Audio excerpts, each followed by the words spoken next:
when I was in my first area in Vienna, my trainer made it a key point that I had to speak, and I did not want to speak. I was very nervous, very unsure about everything, especially talking with people, and they would speak back at 100 miles an hour. You had no idea what they said back, and you just hoped that it was positive.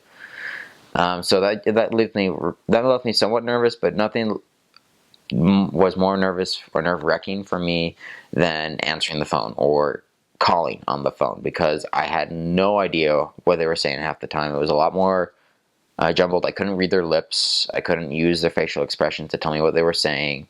And so I just was really worried about that.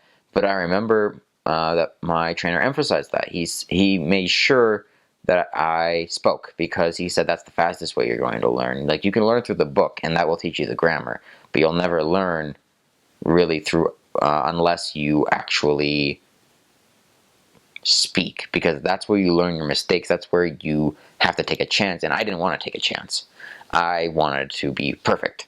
I wanted to not make a mistake. I wanted to be flawless. But he eventually gave me a list of old potential investigators to call, and he said, okay, we're going to call, and we're going to go pass this back and forth. I'm going to call one, you're going to call one, and we're going to do this until it's over, until we finish the list. And so I was just so nervous. I did not want to do that. And I remember getting on the phone and picking it up and calling some number, and a woman answered, and I tried talking to her, and I could not do it. I was fumbling over my words.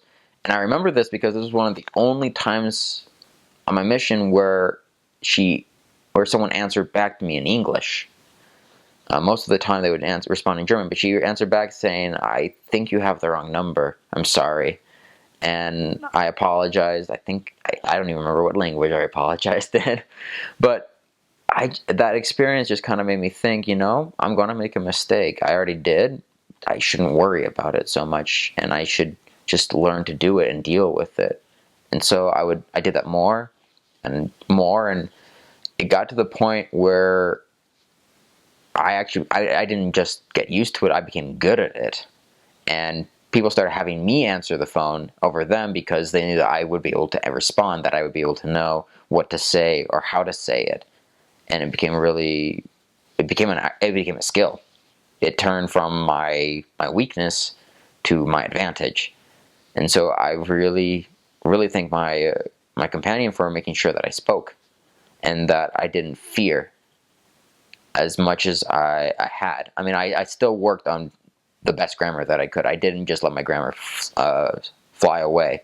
I made sure to always learn new tricks and new tips, but if I had only tried to focus on that, I would have never learned how to copy the accent. I would have never learned how to use the phrases that they do. And I would have just been another by-the-book kind of a person.